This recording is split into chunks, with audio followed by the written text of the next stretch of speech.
châu ăn lại châu ăn châu lòng ăn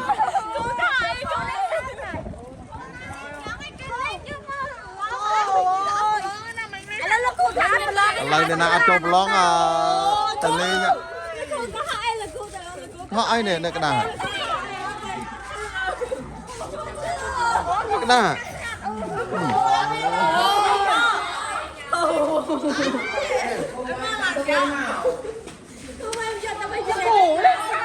mà lên ạ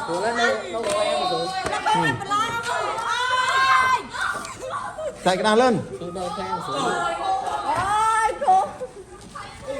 cô cho ê mà mưu như sao vậy tao chạy nha tao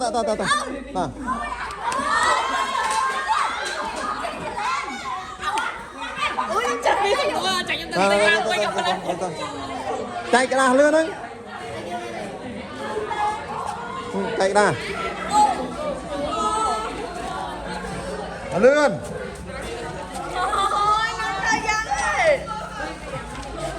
vậy sẽ